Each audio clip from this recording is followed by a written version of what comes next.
Concept Hour. It's the Album Concept Hour.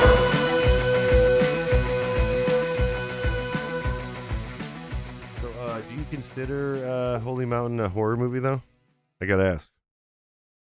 I would certainly be willing to hear someone's argument for it. Well, I was thinking body horror is what might be the argument I was going to make, because that's the most visceral horror part of it, but it's not like strictly speaking a horror movie. Sure, you know? sure.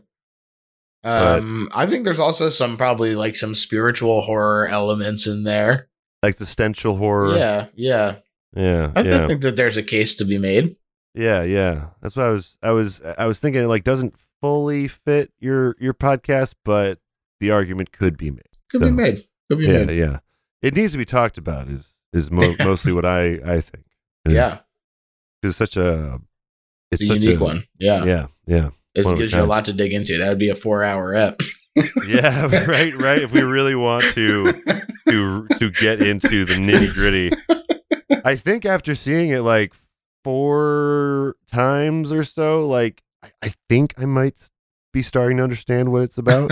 Nice, starting to finally key in on it. Yeah, a little bit, you know. But yeah, it definitely took some. First time it was just fucking nonsense. Dude, you know what movies like that I'm really looking forward to? There's a new 4K coming out of it. Is Inland Empire, the Lynch movie.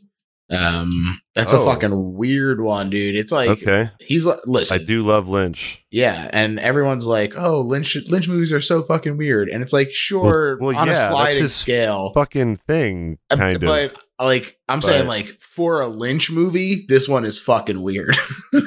Oh, really? Yeah, like understanding that weird is where Lynch lives. So wait, this is a weird one. Like season 2 of that fucking show.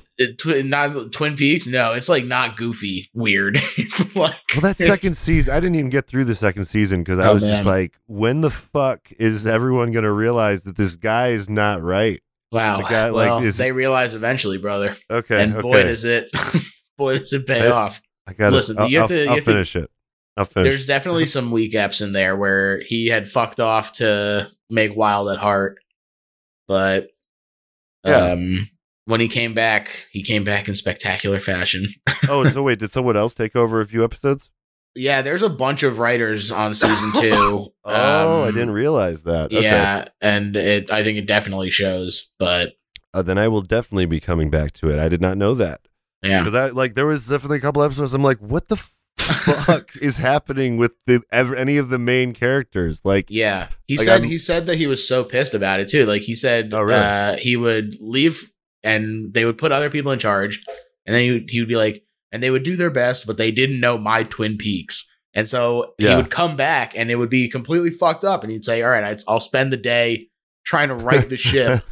And putting it back in order. And then as soon as he leaves, they're back at it and twisting it up again. So he said that he was glad to be done with it at the end of season 2. And then, of course, the movie is so mad about the show and the way that people reacted to it. It's just wait. The movie that you were just talking about, or is there another Twin Peaks movie? The Fire Walk with Me, the Twin Peaks movie. Oh yeah. That's right. Boy, that guy's filmography is just truly bonkers. Yeah. I love it though. I love it. Yeah. Oh shit! I didn't even realize I'm wearing my fucking Eraserhead shirt. Oh, I actually just saw the head part. I thought it was maybe a Radiohead thing. Yeah, there you go. No, Eraserhead. Yeah, that's right. The Philly special. Wow, it really even fucking fits. That's the one he made while he was here. Oh, really? Yeah. Okay. He was at the Philadelphia Academy of Fine Arts here for a while, and he said it scared the shit out of him living in Philadelphia. Nice. Yeah. It's funny though, because from a lot of people that might be like an insult, but for him, fear is as vital a emotion as anything else. And, it's really informed his artwork in an interesting way. Yeah. So yeah, that's true. That's true. I don't necessarily take it as an insult from him. No. Speaking of which, you want to get into just roll into the podcast? Let's do it, brother. Yeah. So, if you've been listening in, this is the Album Concept Hour. I'm your host, Brad LeBaron, and you were just listening to me and the host of the best little horror pod in Philly. This is George. Welcome to the podcast, George. What's up? How's it going? Pretty good. Thanks for coming on. And as you can hear, he is a horror aficionado. He knows what he's talking about, and he's got a whole podcast about that. But we also have our co-host here. We got John Aker to my right. What's going on, John? Oh, not too much, man. And have you seen Twin Peaks? Have you seen any of the... I've seen a little Twin Peaks, not much, but I know it's a crazy show. Yeah. Maybe I should have you over sometime. We could watch like a whole season together. There you go. Oh man, especially lose our minds. Yeah, watch season 1. Start completely over. Watch season 1. Really get yourself a taste for it again. Yeah. It's wild. Yeah. It's a wild ride. Especially that without spoiling too much, that one weird outfit or disguise that a person was wearing through a section of the season was, to me, maybe one of the most wild choices ever made for a TV show. But wow, hey, I gotta respect it. You know, it's memorable. Me too. Hey, by the way, while I'm thinking about it too, I have an idea for a future episode. Okay, you can like cut this out of the episode. But this is for future reference. For future reference, yeah. I was thinking about one of those themed episodes that you like to do, and I was thinking we should do like watch heavy metal and then do the album, because the album's just a bunch of crazy like almost metal rock bands. Like 70s stuff. That would be something we should do on maybe the YouTube. Yeah. You know what? I'm actually going to leave this in. If anyone out there would like to see us like actually watch some music thing on and put it on YouTube, let us know, because that's something we've been kind of talking about doing a little bit. Yeah, and I've been talking about that a lot at work. Heavy metal, like the fucking. So that's a great note. It's a comic strip or whatever. Well, yeah, it's a quintessential thing, like concept movie album. It's something we need in our repertoire. Yeah, there you go. But I'm curious. Well, have you guys heard of this Dave Grohl Foo Fighters horror movie? No. Oh my god, yeah, that's right. Yeah, that looks fucking awesome. You haven't seen any of the? Oh man, you gotta see a trailer for it. They were they like, I guess they rented out this house to record in. Yeah, and they were like joking about like doing this would be a great house for a horror movie, and they just did it. Yeah, they did it. I haven't seen the movie yet, but is it out yet? I think it has a limited movie theater release right now. Okay. Yeah. It looks like a lot of fun. It looks like I believe just everyone's having fun making it. Sure. You know. But yeah. But today though we are going to be covering an album by a group by the name of Closure in Moscow, and this album Pink Lemonade from 2014. I was going to ask, this one was one of your suggestions, and what's your connection to this album?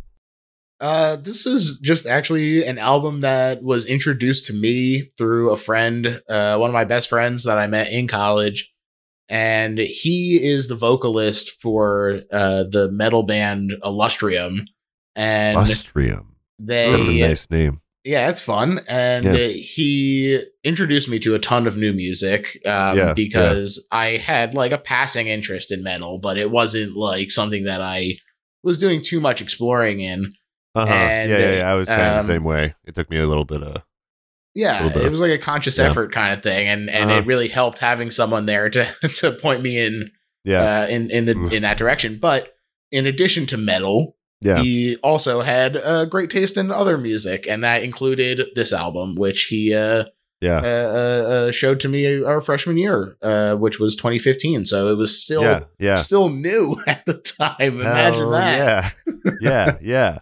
No, it's exciting when you find a little gem like this that's like so well formed, you know? Yeah, and it's interesting because I don't love their first album. Which is a very different style, and I didn't get a chance to hear it yet. But is it? It's not quite like this. It's more metally, and he like knew them through that first album. Okay. And then like this was the follow up, and he does like this one more as well. Yeah. But I think just because this is a better album, frankly. But this one just rocks my damn socks. Yeah. No, that's pretty good. I was really thrilled with it when I put it on. Like the first track, I was, I didn't know what to expect quite yet, but then the second track came in and I was like, oh, okay, all right. Yeah.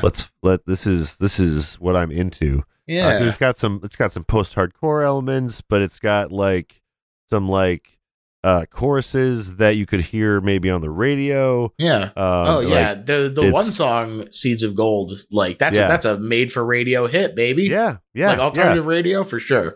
Yeah, and it's got all these proggy elements too, which is like, I don't know. It's usually a little fun psychedelia in there as well. Yes. That's something like these guys are from Australia. And if you've been paying attention to the music scene, the music coming out of Australia, like psychedelia has been hitting them hard. Oh yeah, baby! And it is so good for big the music. Gizzard fan over here as well. Oh yeah, King Gizzard. We are a King Gizzard podcast here, and these guys came up. Must have been alongside of them. It's the same time period, I feel like they were probably like more popular than King Gizzard at first, if I were to guess, because like this album is like you said, there's that song that's could be on the radio, the Gold Seeds of Gold. Yeah. So these guys, if you like King Gizzard and you like a lot of the other stuff coming out of Australia, you're going to enjoy this. But if you want, we can get into the first track and get talking about this here album, Pink Lemonade. This first track introduces our hero of the whole story. This is The Fool. Five deep polygon up the meta trail. Can't you see it's backwards level?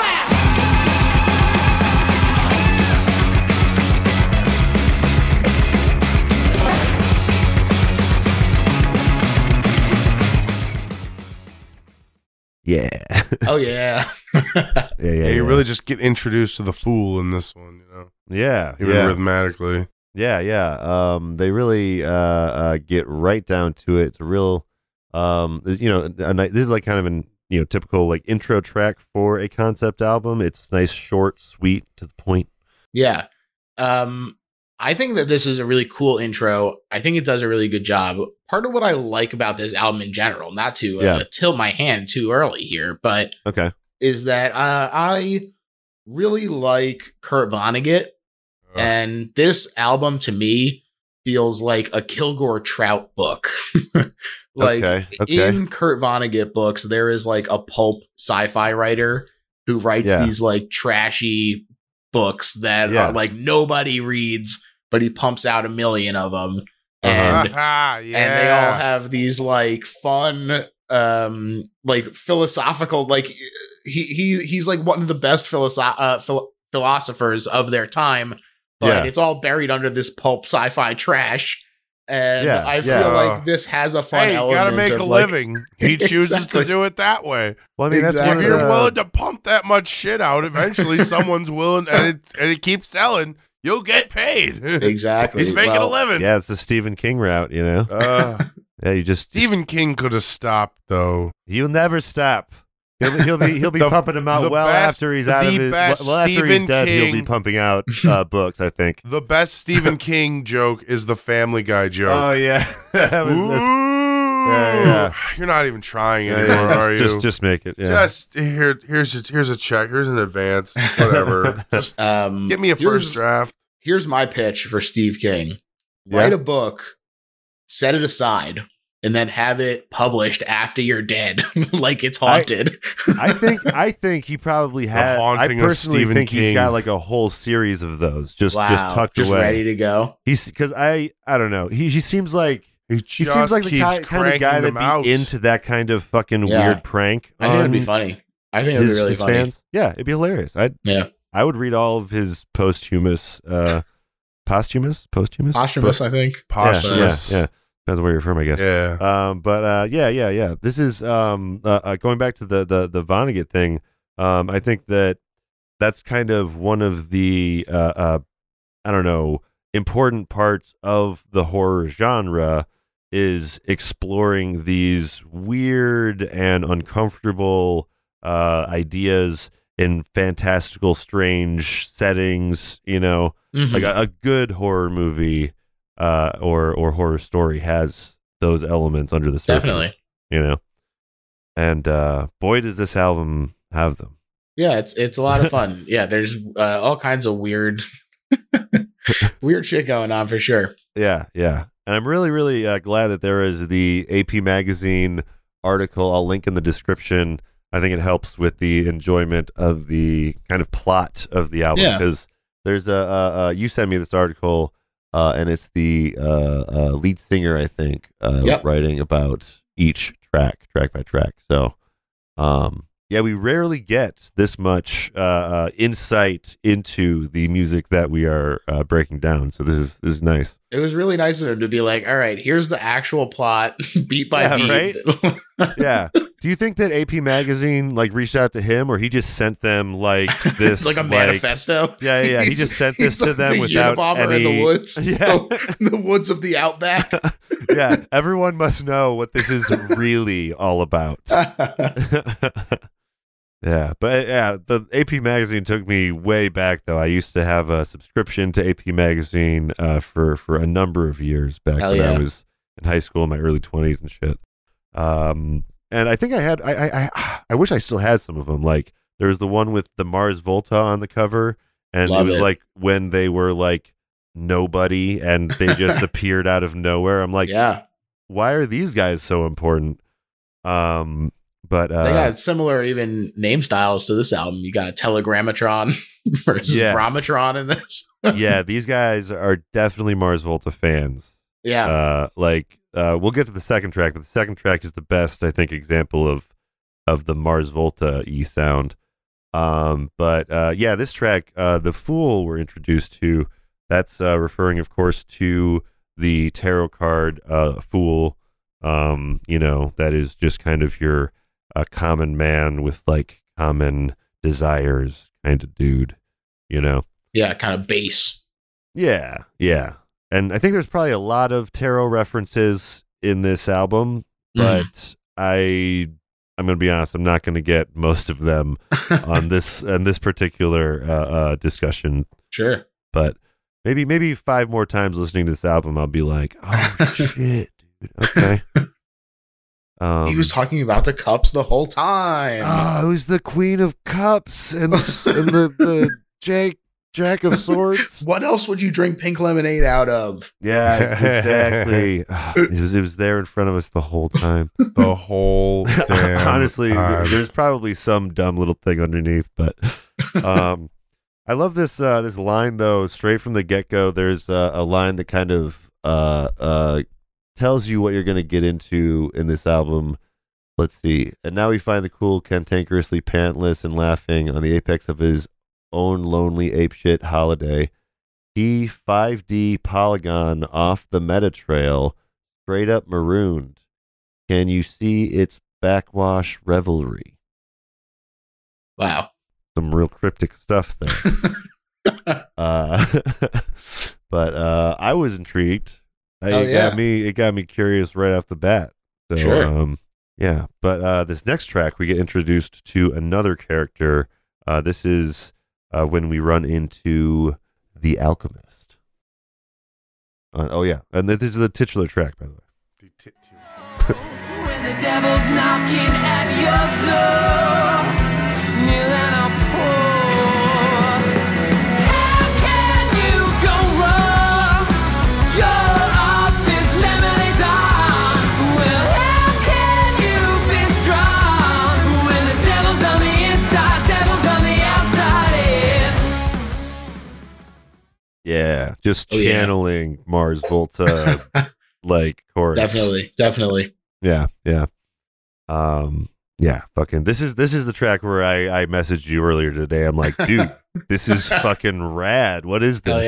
Hell yeah. Yeah. Usually I try to listen a few days ahead of time, but I was absorbed by the Alacrity retrospective thing for my old band. Sure.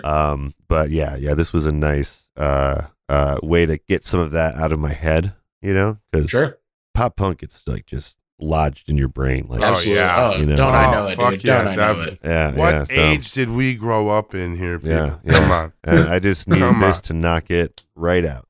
Yeah. But this is the first time you also hear about the Brahmatron. Yeah. That's right. The first glimpse. Yeah, which is just the coolest name for like the idea of Brahma and philosophy or whatever. It's the Brahmatron. It's the Brahmatron. Yeah. Bleep bloop. I am the Brahmatron. Yeah. He's like the one. Young shit up. Oh wait, never mind. I was about to spoil the story. I won't spoil the significance of the Brahmatron, but my bad. No. I was about to. Okay. Yeah.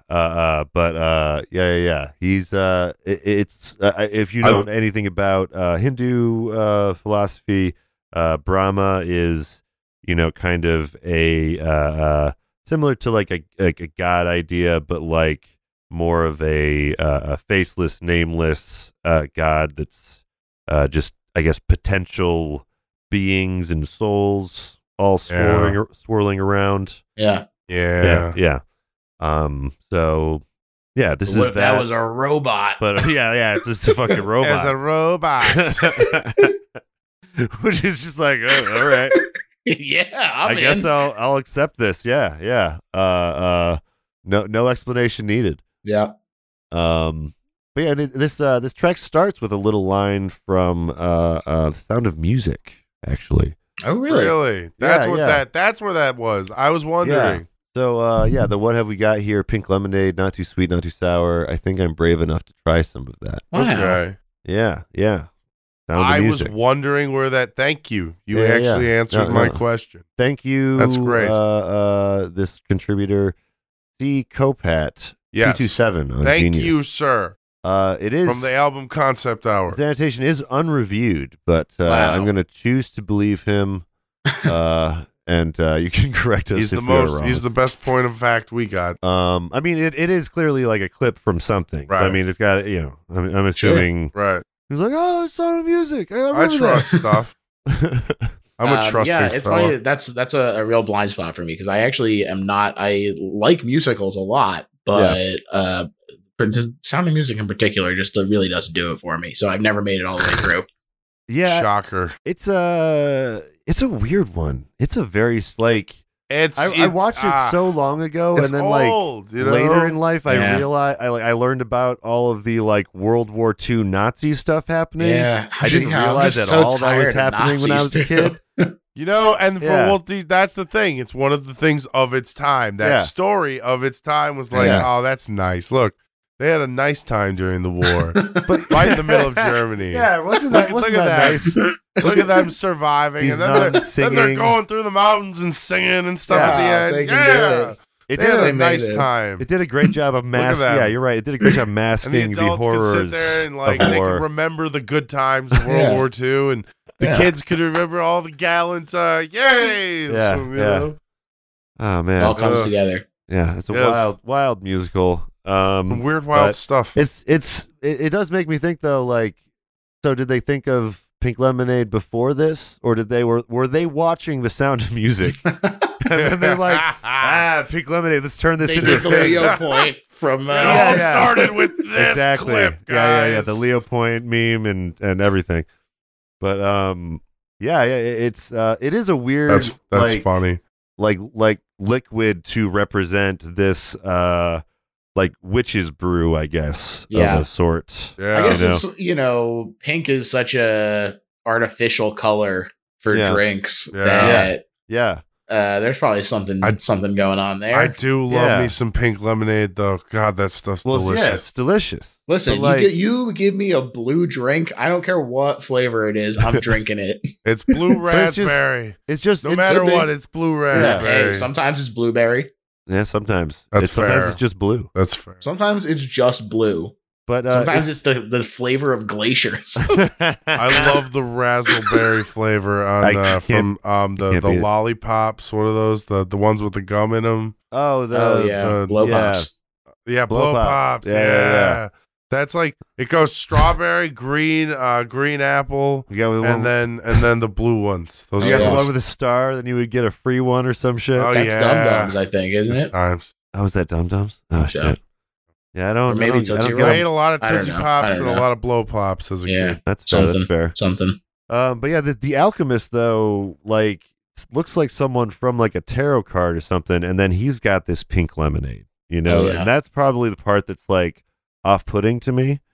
It's a potion because like it looks so like appetizing coming from. We're talking about the cover here, right? I love this cover. Yeah, by the cover the way. is so good. It's it rules. We were just talking a little bit about Holy Mountain before the podcast, and this looks like a character. What the director actually played in Holy Mountain. Yeah, clearly aping that style. Yes. So I don't know what that outfit is from though. It's got to be something pagan, but like I don't know enough about it because this is only really the second time I've seen someone in that particular outfit. I'm like, oh. Mm-hmm. So, yeah, if you've seen Holy Mountain, it can be off-putting. But, like, if you haven't seen it, it's like, oh, cool. He's just got a fun pilgrim hat. Yeah, he's like a pilgrim guy or something. But yeah, so the pink lemonade, though, is a really important part of this story. It's what kind of gets things off for the fool. The Alchemist gives him this shortcut way to kind of get all of his desires that he's looking for. He's a very base dude, and he wants to get laid and party, basically. You know what I mean? And the Alchemist is like, all right, well, I'm gonna give you all that. It's all you just got to drink this pink lemonade. Sure, classic monkey's paw. Nothing could possibly go wrong, right? Yeah, no. Not here on track 2 of the album. Yeah. Nothing bad's gonna happen. No, not yet. But this track though is one hell of a fucking track. Yeah. It's what, 8 some odd minutes long, but it's one of the longer ones. Song-ish things. Really runneth. Yeah. It's definitely like the first track is like the prelude, and then this is like really the there's always a character at the beginning of a story that kind of sets the whole thing in motion, right? The call to action. Yeah, call to arms or whatever. This like must be the call to action guy, but he's tricking them too. Yeah, I don't know. It's he's related to the trick. He's related to the call to action guy. He warns the fool. He says, "Hey, watch out for the devil." That's a good warning. He's coming for you. Yeah. The devil loves fools. He loves fools. Oh, it's like his favorite kind of person. It's true. I wonder which one is the devil. Because we fall for it every time, Yeah, because like there's a couple of people that could be the devil in this story, but I think it's just his letting his base desires run him is the devil, and when not to jump too far ahead, but maybe when there is some character growth, that is him avoiding being avoiding the devil, or something. Beating the devil, like friggin' Johnny. Yeah. Gotta beat him down. Yeah. Great. You ever seen Cobra Kai yet? No, I haven't. Oh, so great. I've heard it's really good. So good. I just started watching The Witcher, so I haven't Johnny's had time for great, by the way. Shows. And he's like the best character. Johnny. That's the old main character, right? No. The old main character is Daniel-san. Daniel-san. Yeah. Right. Johnny's the across town guy, from the Cobra Kai dojo. You think they're gonna bring back Daniel-san's trainer, his master?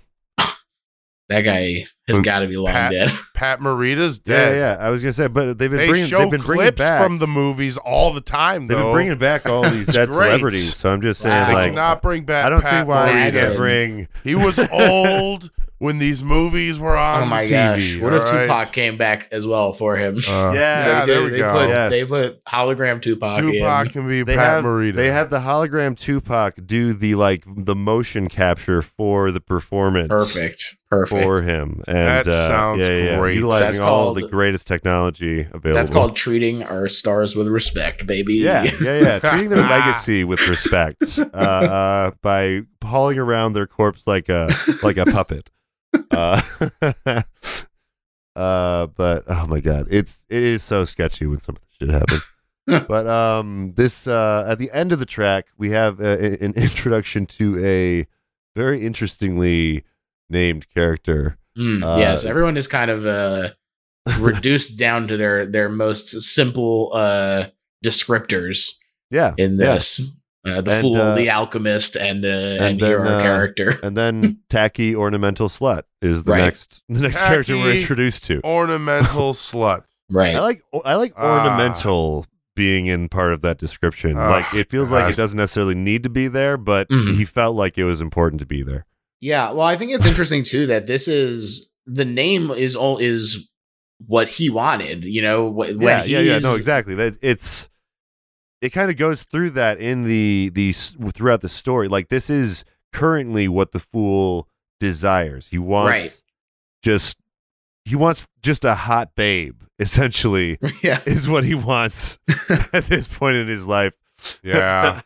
That's the fool. He thinks that'll solve everything. Always the fool. Yeah. He's searching. Just get drunk. I'll be happy if I just have a hot babe at home. Right. He's searching for meaning, and he thinks that this will fill the hole. Boom, boom, boom. Yeah, exactly. So this is his kind of this oracle kind of comes down after he has his pink lemonade, and then we get to this next track, Neoprene Byzantine. Oh yeah.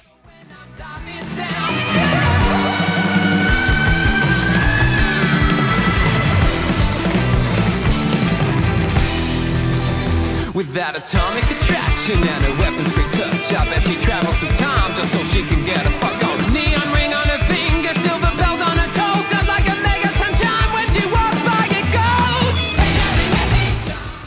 God, that is just so so much, so punk. I love this song. Alternative punk. Yeah. Oh God, it's just crazy. And this is, it's fun because there's been some sci-fi elements, of course, up to this point already. But for them to be like, well, I'm a magic oracle and I'm going to show you a time-traveling Byzantine. Yeah. It definitely takes it into third gear here in the next track here. Because, it's... I don't know. I wasn't necessarily expecting a journey like this through mystical lands and fantastical creatures and shit. Trashy sci-fi, baby. Yeah. Exactly. I didn't think about that before, but yeah, you're right. It is that breakdown. Trashy sci-fi. That breakdown you caught was like beautiful, organized chaos too. That is just a great breakdown solo for everybody. Everybody go crazy. But stay, come on, a little bit. They literally say ring-a-ling-a-ding-dong. Oh, yeah. That's great. And then anthem to a sexual freakout. That's what it is. Yeah.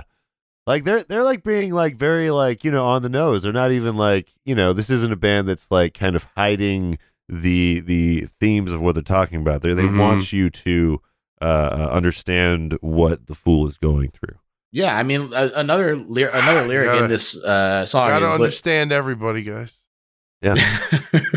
He literally says, the one track on my mind runs from her lips to her thighs. Like, he's got a one track mind at this point. Yeah. Because in an earlier track, he says he wants a piece of the pie, and this is kind of what he means by that. He wants a piece of that pie. He wants a piece of that pie. He wants a piece of that pie. But no, he wants those base desires. He wants the materialistic things, right? And there's an element too of she's sort of reflecting that back at him because she is depicted, like you said, as this very vapid person.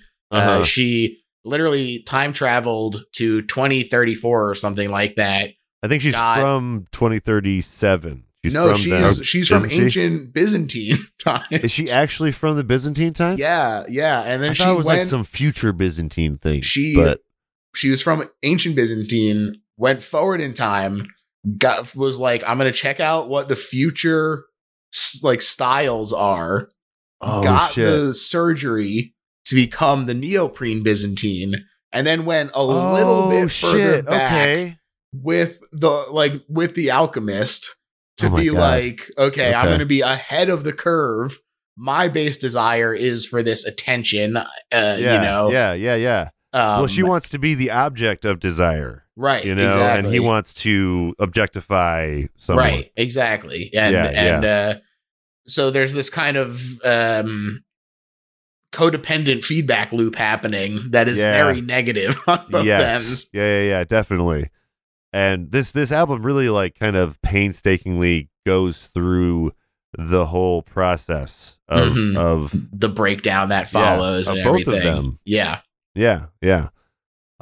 So yeah, this is just their, full on like, sex romp song where they're just intro, love at first sight, baby. Yeah. They're into each other.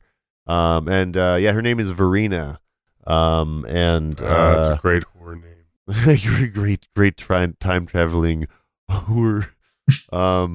It's so weird that this fucking what's her name? The tacky ornamental slut basically takes and does she bring Verena out of thin air? Is this what happens? Yeah, she's like one of the time traveling she girls is also, that she has around time. Yeah, it's like Ursula in The Little Mermaid, where she's like, I've made a deal with her. Yeah. And now you're also making this deal by drinking the pink lemonade. So she's the bottom. She's the bottom bitch, right? Yeah, exactly. She's the one that goes out and has to do shit. I'm starting to understand this now from that South Park episode teaching me. It's all coming together. Yeah. Okay. That makes more sense. But not all is well in the relationship. Oh, what? Of course. Yeah, I know. Who could know that on track 3? Last? Who could? No way. Yeah, at some point, I don't believe you. Healthy start. I know, but unfortunately, there is, there's, ironically, this seeds of gold, which is make you think that there's gold in them hills, but there is actually gold is receding from them hills. But this is seeds of gold. Seeds of gold. I didn't so much. You would hold me and I would stare. A pillar of salt was still way by the air. Beautiful, right from the start. I loved your soul enough to leave in the cold. God, a lot of this just sounds so like mid 2000s. Well, yeah, this one's a real like kind of turning point, I think, in the album. Definitely. Like it's just so like, definitely 2000s or 2010s like pop hits. Well, what were the bands that we were talking about earlier, Brad? Do you remember? Cold War Kids. Yeah, Cold War Kids. That was a big one that we both were like, that he sounds a lot like the lead singer of Cold War Kids. Yeah, the way he sings. A little bit of Muse too. I thought I heard this album a little bit. Yeah, sure. Yeah. Just like the vocal Muse stylings, and they did also and some of the same sounds. Well, yeah, they were proggy and had like poppy elements. They rode the line. Yeah, that's a good call. I haven't thought about Muse in a while. Yeah. I'm surprised we haven't covered Muse on the podcast. Okay. My personal Muse rant, why I always am thinking about them a little bit, is that there's a song that they like, can't remember what it's called right now, but they literally have a part in it, and it's the same guitar lick as "Call Me" by fucking I think I know what song you're talking about. They do that part a lot of times in the song, and they do that part a lot right before like the chorus. And no one's called them out for it. And I don't think they paid for it. I'm maybe very that should be upset about it. Maybe that should be another YouTube video that I put together. There's like I have like 2 or 3 of them. I reveal them. I have 2 or 3 of them. Like they never got called out, but they totally copied from some. Oh, John, dude, we got some content right there. I'm gonna make some videos comparing these songs, calling them all out. Great, let's do it. Someone needs to call these people out. Wow. Fucking Alert do the it. presses. Yeah, that's what this podcast is all about. Is I've been that's frauds. a thing right now too. There's people that are doing that and getting in the reels pattern. Oh yeah. Telling you. Oh no. I've been watching people do it. Just Let's jump into this pattern before his roasted. eyes. Yeah, let's do it. That's been happening a lot lately. Anyways. Actually, you're right. Especially with the pop punk stuff happening lately. Yeah. Like, oh, did everyone just like ignore the pop punk that happened before Yeah, this everyone point? is. They're just like, And that's it's- just free game. This is what I'm talking about. And I know some older stuff. Now, anyways, Oh yeah. We got your Seeds of Gold, the radio single of this the radio album. single for sure. And, the yeah, rodeo. nice little video for this too. Yeah, You know? it's funny that like the video is so normal compared to what's happening Yeah. in the story. It's very like Maroon 5, you Mhm. know, where Mhm. like they're definitely more King Gizzard. Yeah, it was it feels like the radio or like the studio was like, please, we need something that we can package here. Yeah, probably a studio note there. Yeah. Like, but we're gonna wear our weird outfits though. Like, don't exactly. Yeah. There, look, we have to have some creative vision.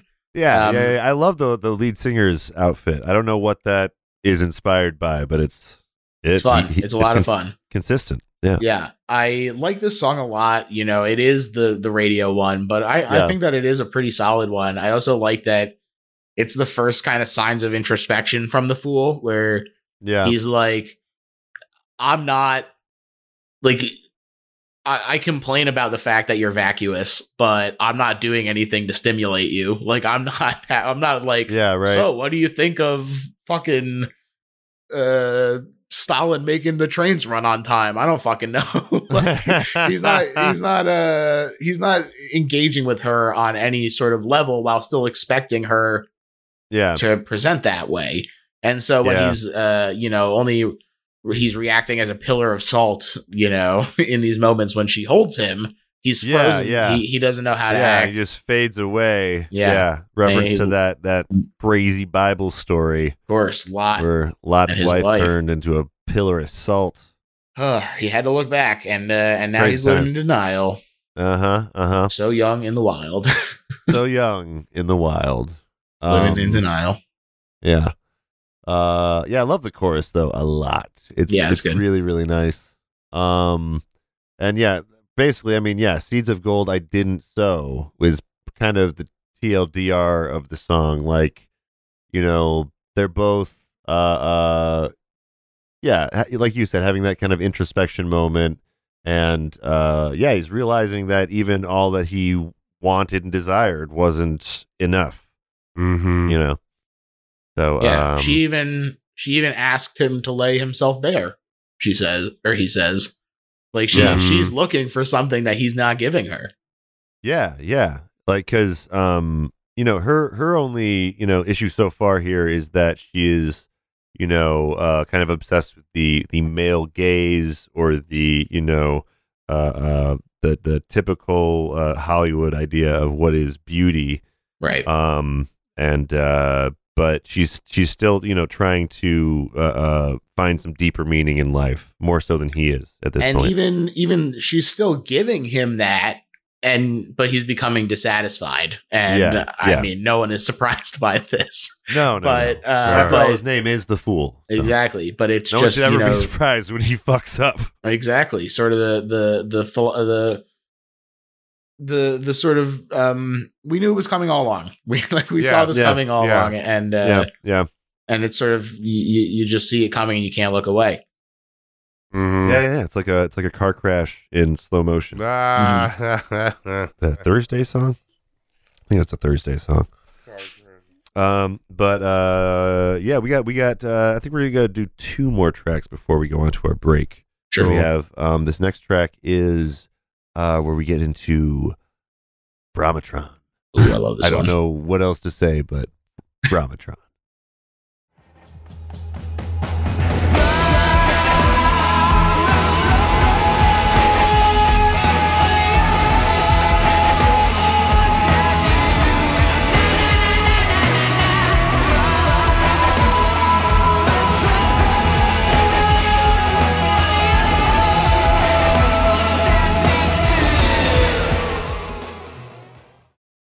Brahmatron is here to fuck his shit up. Hell yeah. I love Brahmatron. This is maybe my favorite track. I'm not sure.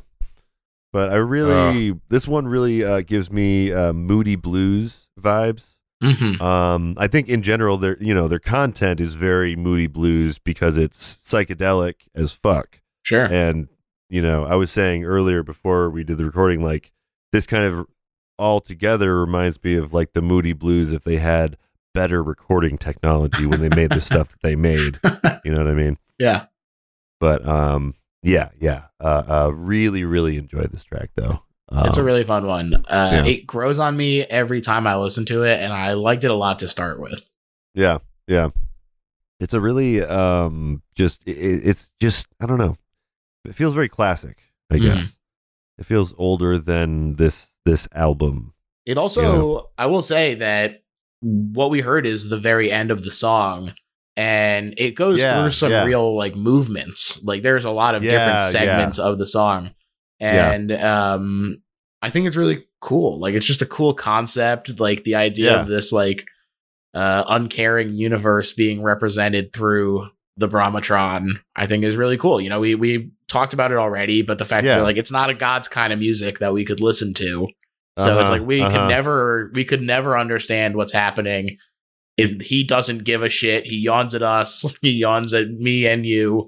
It's just I great. love that. It's fun. That's the line that really stuck out to me, which is why I chose it. Like he yawns at your plights, my plights. He yawns at all of our existence.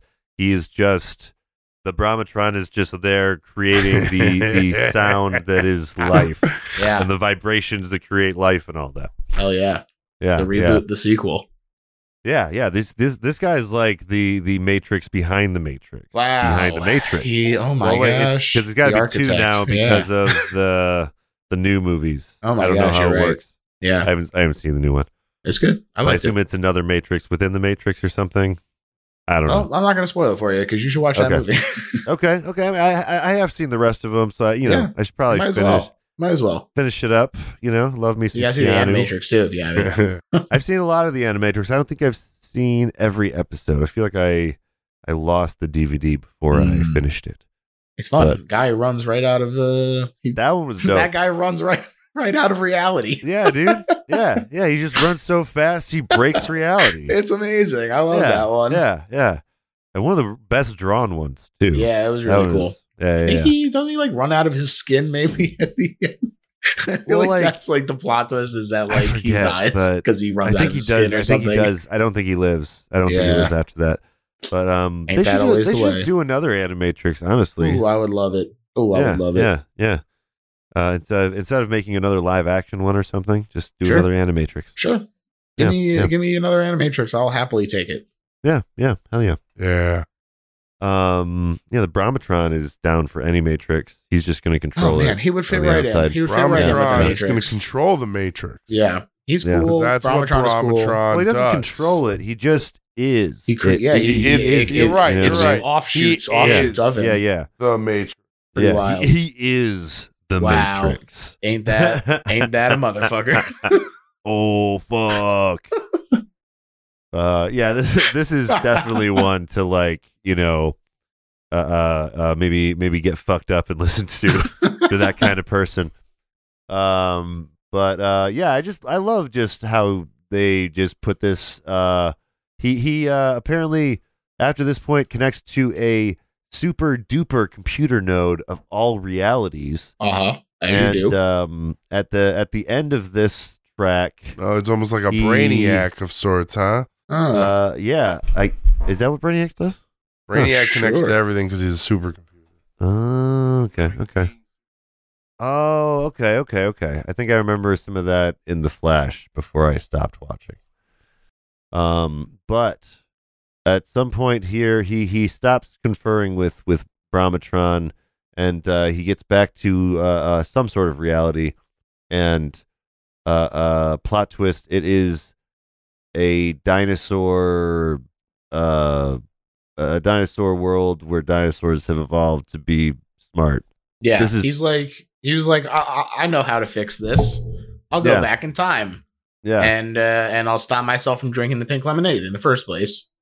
Oh, is that what he's trying to do? Yeah. Okay. And so he sees what he thinks is the same exact field that he stumbled across the Alchemist in. Okay. He says, perfect. Okay. Let me jump into this reality that has shot off of the Brahmatron. Yeah. At the end here, plot twist. Yeah. Dinosaurs. At the end here, it says sound of alarm, reverberating, strange, equilateral, bisexual triangles intersecting at parallel planes. Mm-hmm. They struck chord in serpent circles, echoed through the age. Mm-hmm. It's the new Zodiac. You heard me. The new Zodiac. Yeah, it's true. Yeah. So then we get to. Okay, I know I just said that Brahmatron song's my favorite, but I lied. It's actually Dinosaur Boss Battle. Wow, that's a fun one. I love the opening of this one. They're on a cruise, they find a planet with 3 moons in orbit. They hit a harvest and they're pissing off stegosaurs. Sure, us prehistoric cats haven't got no titanium, but we're predatory. The glory is in our DNA. Lasers on them lizards, we got 'em beat. Tokamak eugenics, we got 'em beat. Yeah. Oh man, it's great. Dinosaur Boss Battle. Fucking what? I love the opening to that line or to that song so much. The Dear Swamp Ass. Oh yeah, exactly. It starts with Dear Swamp Ass. Yeah. Just a freaking like this song. You can just take this song on its own and just have a good time. Mm-hmm. It's just a great story, like side story for the fool to go through. It's just a warning from a dinosaur to him. Yeah. It doesn't, and this doesn't even really God. need to be in the story. You know, like this could very well not be involved in the story, and it would be fine. But it's such a great track. The fools have to have stories that shape their character, but aren't officially part of their So true. Why is that there? So But true. it is. Well, I guess he kinda, does learn something. You're right. Yeah. He does learn something from the. He learns that you have to adapt with the times. You need. He's saying that you need to learn. Basically, that you need to adapt to your situation because, these dinosaurs are fighting surfing cyborgs.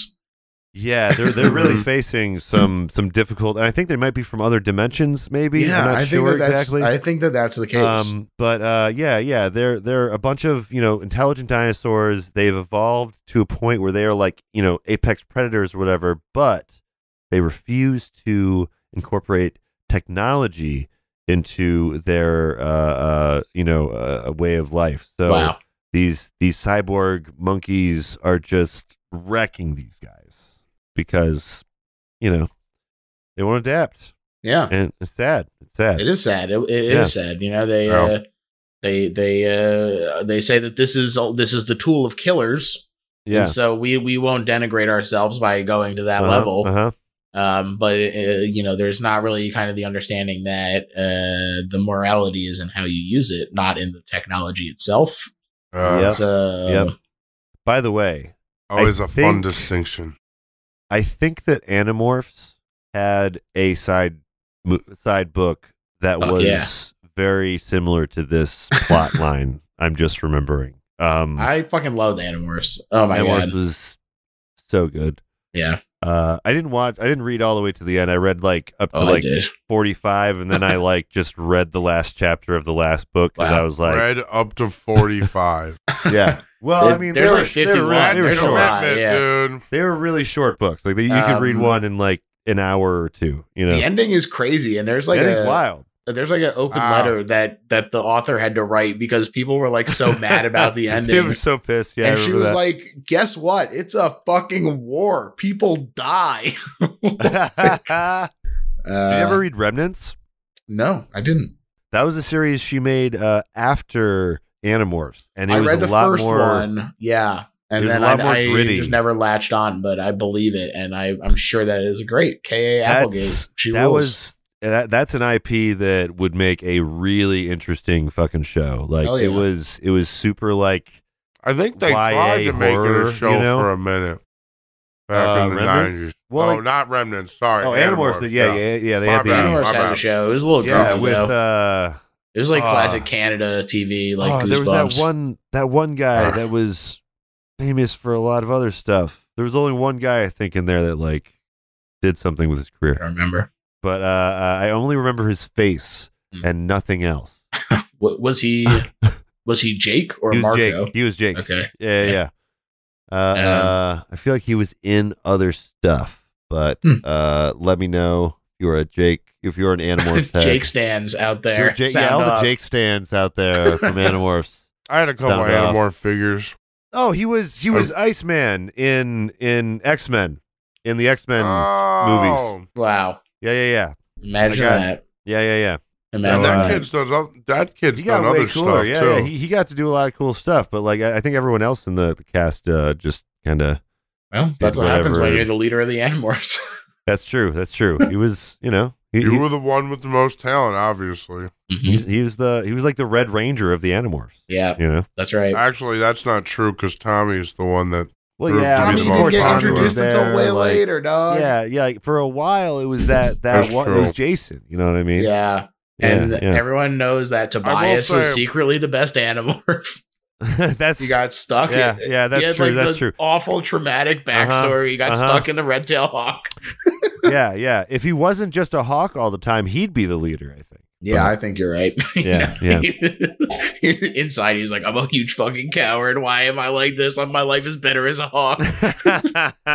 That series made me irrationally scared of cockroaches crawling up my toilet. Oh, because dude. I think one time that's what they did in order to infiltrate some dude's hotel room. And I was like, what? Cockroaches can just go in the sewer system and come into my toilet? Oh, that's my horrible. God. And they had like these gross ass slugs were like the main villains. Oh, yeah, and like the slugs would just go in your fucking ear and take over your brain. So fucking nasty. Oh my God. How did Harry Potter become big and not fucking Animorphs? I know, dude. It's so much like there's such like a horror element to like all that shit, Oh, it's fucking disgusting. It's pure existential crisis. There's body horror. I mean, here's what I think. I think it should be an HBO show, not for kids. Yes. I don't think that this is a kid show. I think you need to lean into the horror elements. It's time to make our shows adult shows, guys. I do think K.A. Applegate. I think K.A. Applegate was mostly horror. Yeah. Let's just fucking. It's been long. No, let's right. I'm embarrassed. Let's talk about what we were actually scared about when we were watching these kids. Like, now let's talk about what the adult stuff is. How did that actually happen? Spirits. Like, what are adults scared of? Is that what you're saying? Well, no, it's like it's like you say, like we get watered. We got those stories like watered down. Yeah. Kids, I'm saying that even just the story, books, the books were fucked up, but the TV show wasn't. And I'm saying that like if you just like actually showed them turning into fucking animals, like look at the covers of those books are disgusting nightmares. Yeah. Oh, like my just God. put that on a TV screen and it'll be a horror show. Oh my God, that'd be so great. I would love to see just like really poor animation for transformation, like the 90s animation, real stick animation, like it's just the 5 stages, just 5 frames of animation. Did you ever see the one that's it's Nick Weiger turning into Mitch or vice versa? No. Oh, it's good. It's really good. I think a Hollywood Handbook guy put that together. But it was fucking hilarious. But yeah, Animorphs was such a great series for people in our age range. It was just so cool. The covers were just, I mean, they were available at the book fairs at school. Incredible. So like you could just, absolutely. That's where I got my first. K.A. Applegate like got her books in the right fucking place. Yep. Like what you do. Animorphs and Boxcar Children. You know what I mean? That's what you do. Goosebumps, of course. Captain Underpants. You gotta get the you gotta get some Captain Underpants. Magic Treehouse. Of course. Yep. But we're going to take a quick break, though, guys. We're about halfway through the podcast. When we get back, we have a track that I'm not sure that I can pronounce, but we'll be right back. We're going to give it a go, though. We're going to give it a go. I got it. All right. Cool. We'll be right back with Closure in Moscow's Pink Lemonade. Yeah.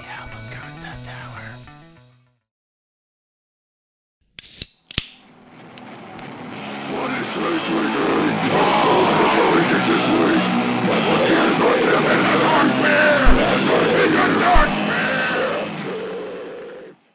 Welcome back, everybody, to What is Dave Drinking, the podcast where we go around and we find out what everyone has been sipping on for the night. Dave can't join us today because he is on assignment drinking some of the Delta Beer Lab beers.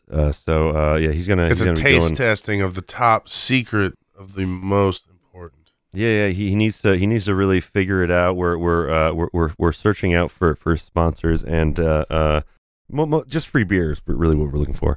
Hey man, we'll take them.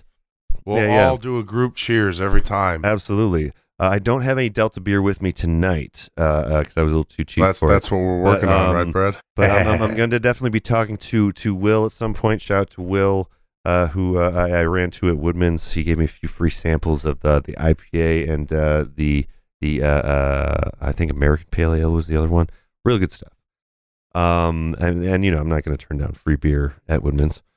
It was nice running into him, and I will definitely be trying some Delta beer very soon here. Yeah. We're gonna go around the horn and find out what everyone has been listening to, has been drinking. That's later tonight. That's later. Yeah.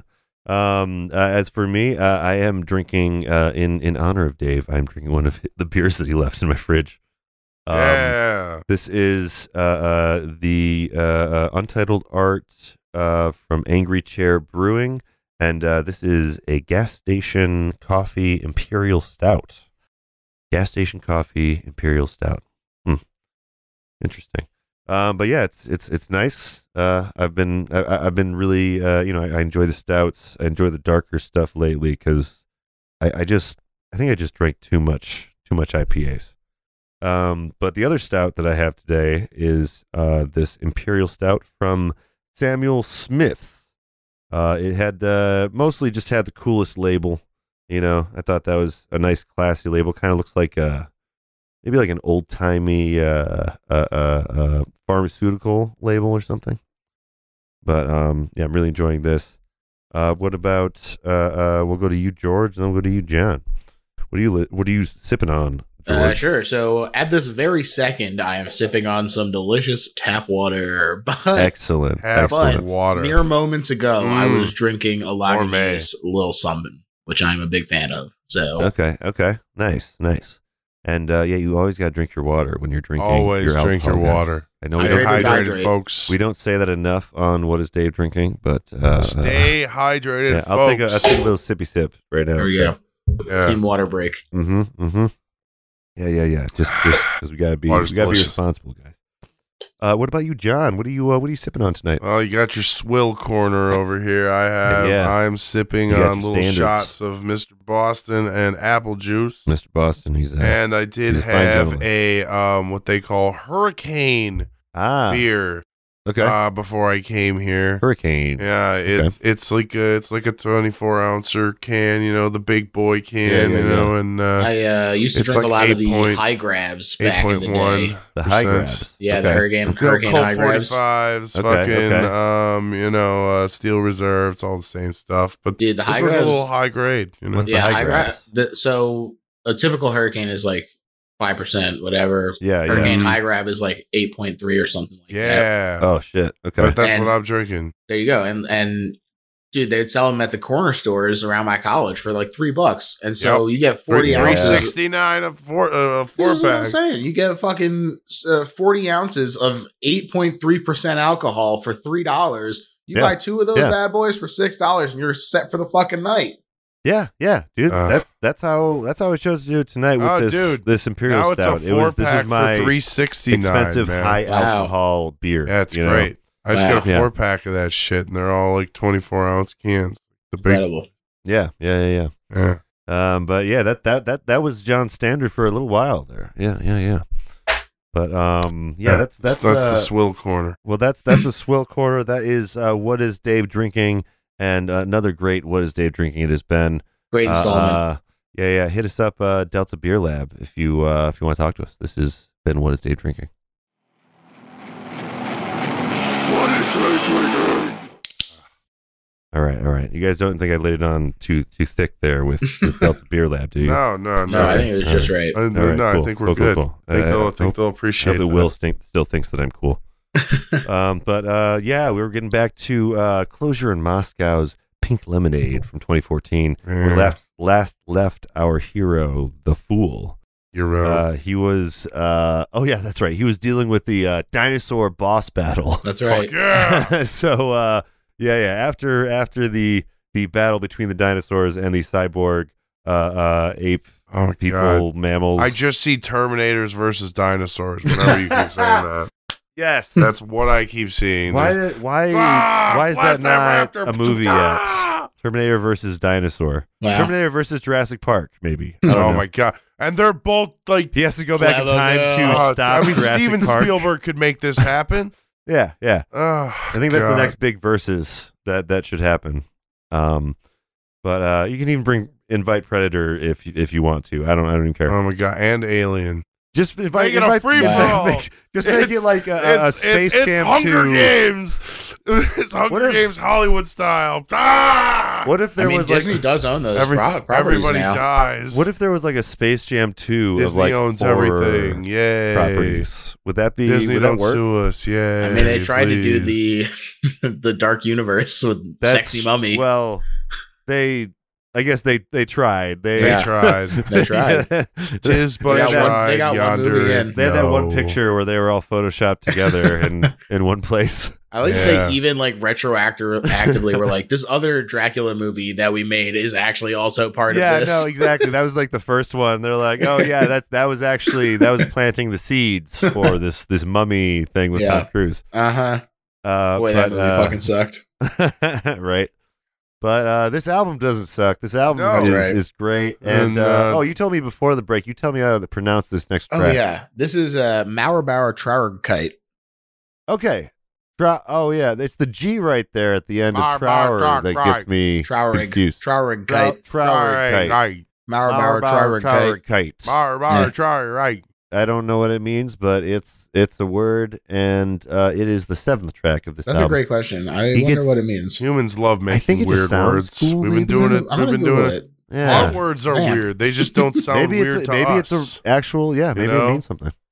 But yeah, this is Mauerbauer Trauer. Wall Builder Sorrow. What? Wall Builder Sorrow. Oh, okay. Yeah. Interesting. Well, here's that. Okay, here we go. It's an idiom.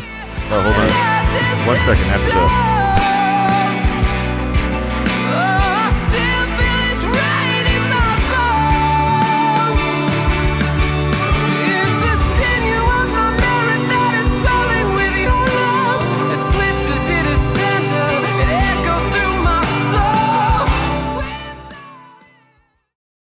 I cut you off. You're talking about an idiom. Sure, yeah. This is apparently it's an idiom that describes people who build an emotional wall around themselves and then paradoxically suffer from the resulting loneliness. Oh, it's like the wall syndrome. Yeah. You know? Literally. It's yeah. Okay. I can so he's at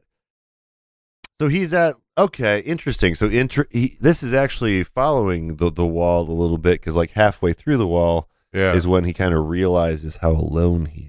Yeah. Which is kind of like the middle point of several good concept albums that we have. Well, you know, it's the mental aspect, you know, that's kind of what happened, you know? Well, yeah, and it's true to, you know, life. Like, you know, if you wall yourself off from everyone, then you obviously you're going to be alone.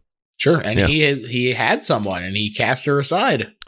Yeah. He was just taken in by her like looks, and he didn't realize the kind of implications of why she was aspiring to look like that, or to have the male gaze, or whatever you want to call it. Yeah, I think he just didn't see like the interiority of her at all. He was just like, she is just a sex object. Yeah. And so the fact that she like has emotions is like a foreign concept to him. Yeah, it like finally dawns on him. They're like, oh shit, maybe I am this the asshole. thing that I've just been fucking actually he's like feels. posting on Reddit, am I the asshole? No. And like they're just like, you're definitely the asshole. You didn't know Thank that God she from got the start? away. yeah, right, exactly. I hope she ran far away. Well, no, I mean, I think at this point in the story, you don't really know. Well, like, I mean, he's traveled all over time and space, and like, you don't know where she is in all of that. This is like the first kind of touching back on that storyline after the big fucking battle from the last track. Right. But yeah, he basically at the end of the last track, he jumps onto one of the nodes that we were mentioning earlier and escapes the another classic turmoil. time travel. Yeah. He's just looping all over the place, sliding all over the place. Sliding. Sure. More like sliders, I think. Yeah. Yeah. This is definitely his this is his loneliest point. He's I guess in this point floating in space, and he's got a lot of time to think about his past, and that's like the reason that he came upon his revelation finally about Verena. But he tries to reach out to her in this one. He does. Have you ever read any of the Enders books besides Ender's all Game? of them.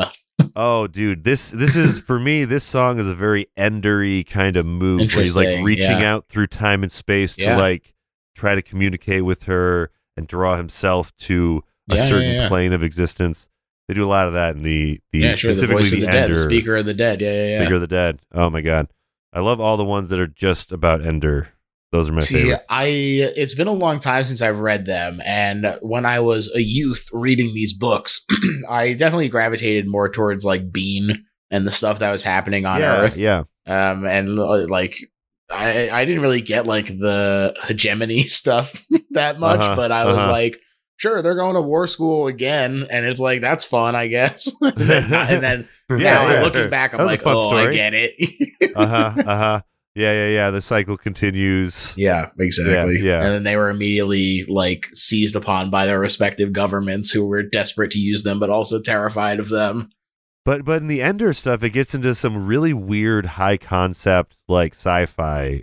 He just gets fucking depressed and goes out into space. Well, and then by the end of that, his arc, he like creates like he gets out, planet. He steps outside of reality and creates a split version of himself. Wow. That is like all of his siblings and their different aspects of himself.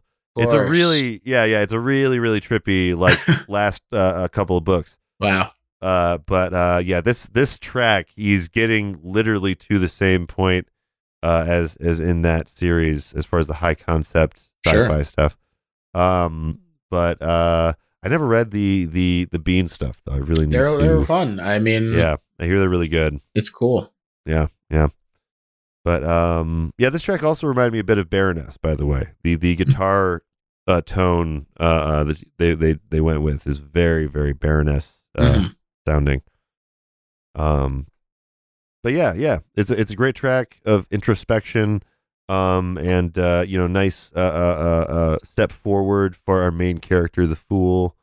And I think it's a good reset too after the sort of manic energy of the dinosaur boss battle to kind of resettle a little bit because there's still a handful of songs, but they can't all maintain that same energy as the one previous. So this is this is a really smart way to sort of reset the I feel like this has got to be, if this is like on vinyl, this has got to be the start of side B. Yeah. I don't think you start with the dinosaur battle for side B, No. But this is a really great place to ground it. And then after he is kind of lost, come to terms with the fact that he's kind of lost Verena, and he needs to I guess find some new purpose. And we get to this next track, The Church of the Techno-Christ.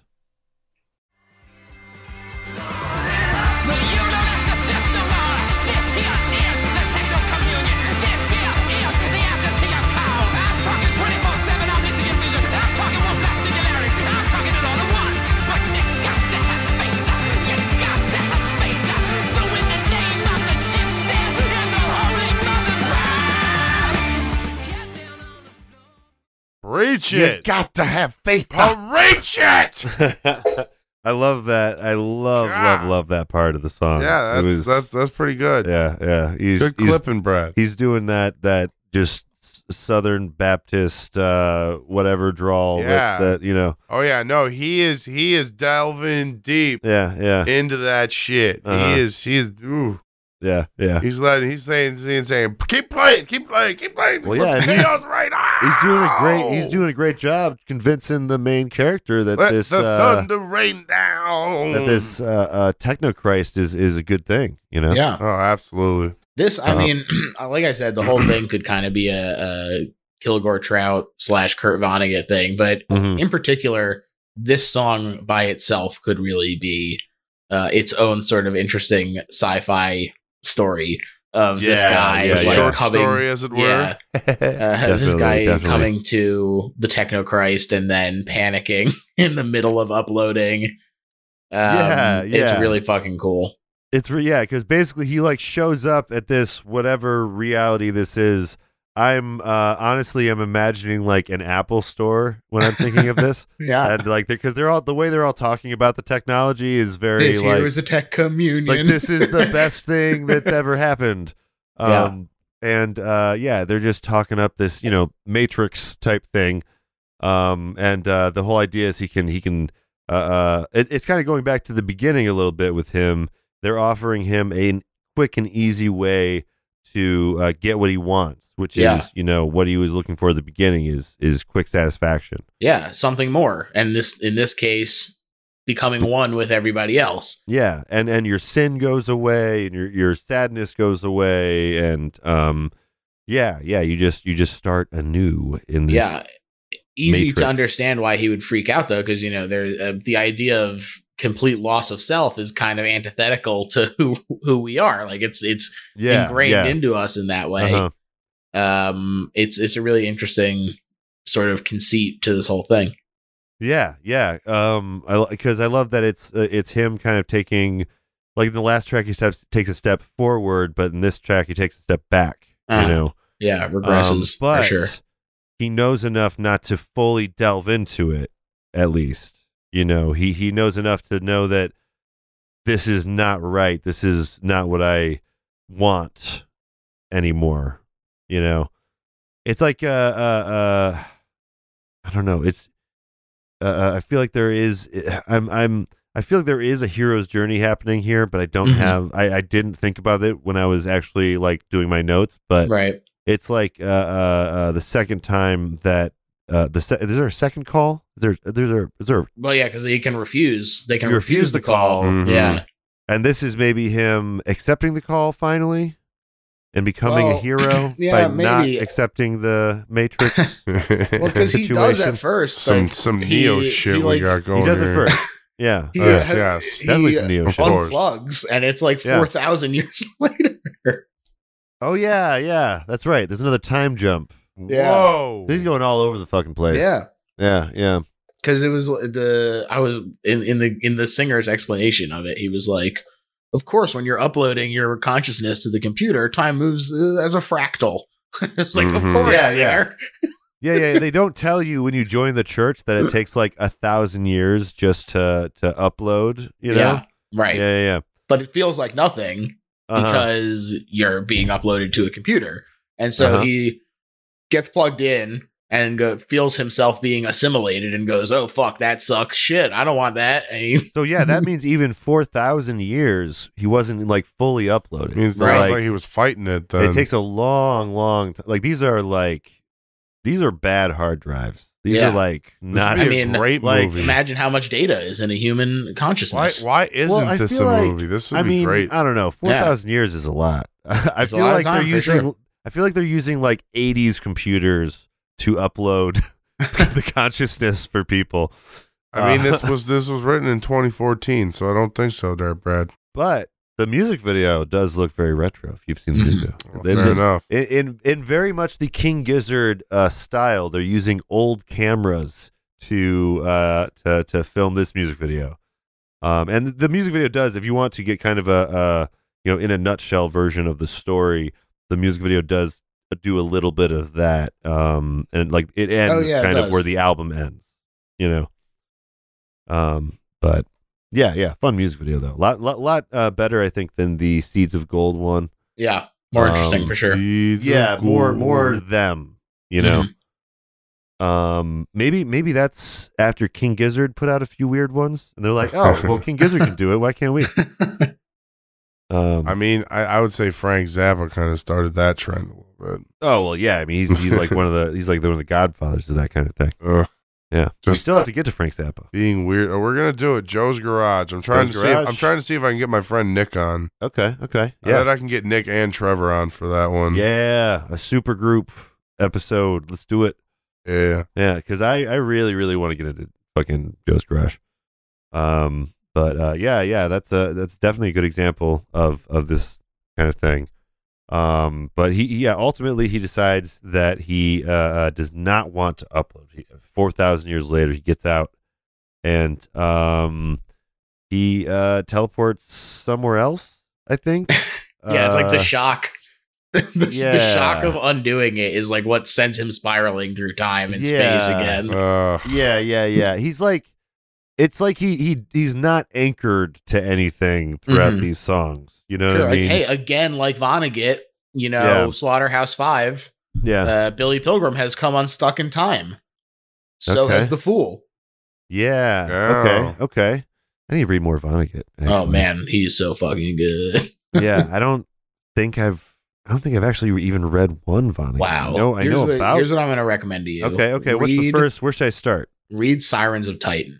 Sirens of Titan. I think. Yeah. You know what? I've heard of that one before. That one is the most like hard sci-fi, and I think it's a really good like sort of introduction to his whole sort of deal. Okay. Yeah. I mean, I really do need. If you dig this, you'll dig that. No question. Yeah. Hell yeah. Yeah. Right now I am I'm moving slowly through the Conan series. Nice. Which has some, some crazy otherworldly elements and stuff too, around the racism and sexism. Sure. Yeah. Of course. But for some reason I have a collection of all of the books that we picked up off of the curb one day. There you go. So might as well go through them. It's just my bathroom material. Yeah. Gotta have bathroom material. Gotta have it. It's important.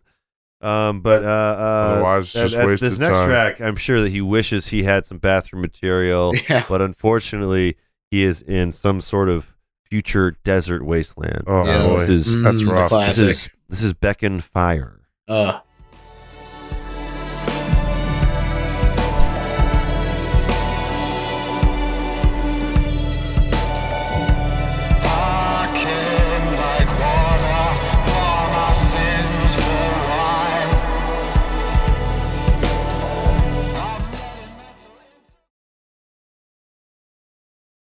Yeah, so that one really reminded me of the Killers. Just the vocal effect that he has on his vocals, plus the kind of accent that he's kind of taking with his voice. Mm-hmm.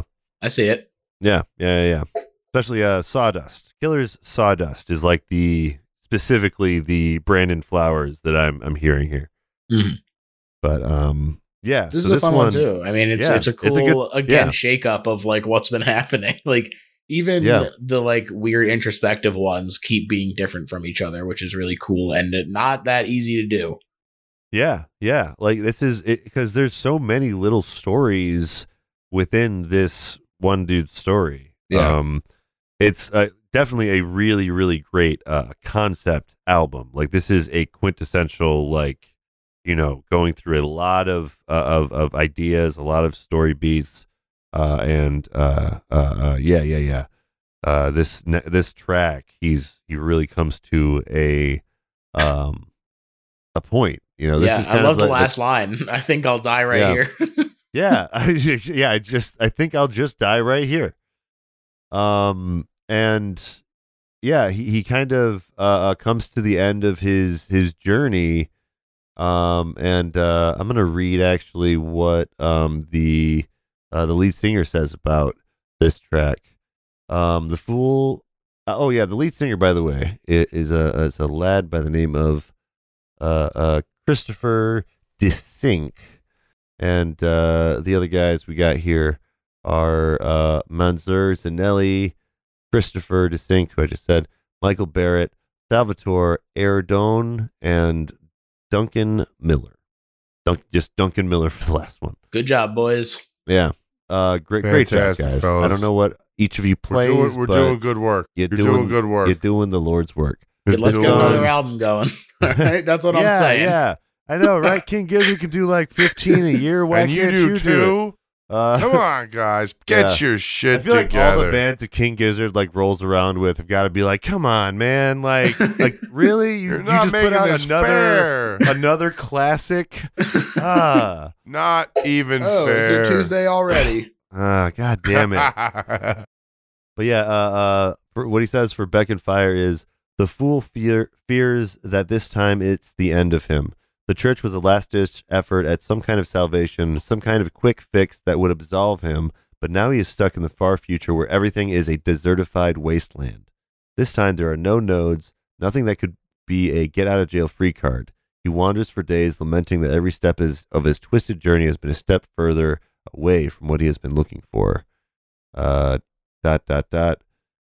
is no longer afraid of death. He lets go and welcomes it.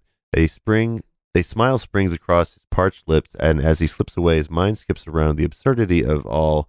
It's hilarious. What was he ever so hung up on? He starts floating away from himself, and now joy that is swelling up. The final threads of light are extinguished, and just as this happens, his eyes open up again. Oh my God. Yeah. The lead singer does a great job describing this album, by the way. Like, I gotta say, like, yeah, definitely helped me put some of the pieces together here tonight. He did do a great job. I think it's a really great supplement to the album. Yeah, yeah. Whether or not AP reached out to him for it, or he just sent them a notebook that he had scribbled a bunch of things on. They had to translate it like the Zodiac. yeah. Is this going to be a problem? Like, what is this? But yeah. I'm glad that he put it together. Like, this is just, just especially the last track. We'll get to it, but the last track could use a little bit of context, and it was useful. Definitely to have his notes. I also think this is the kind of thing that would exist in like liner notes, but that doesn't really exist anymore. Yeah, that's true. That's what Genius is for nowadays. I guess so. Yes, because every now and again when we're doing the podcast, you will see a note on one of the songs that's from the writer of the song. There you go. Yeah. So, if they would do that more, that'd be fucking sick. That'd be cool. You know what I mean? Yeah. But I was just gonna say we have 2 tracks left, guys. We got Happy Days and Pink Lemonade, the Japanese version. Monday, happy days. Tuesday, Wednesday, That's weird that they just played days. the theme song for Happy Days. No, I mean it's a very strange transition from the death of the fool, but what are you gonna do? But yeah, this is Happy Days.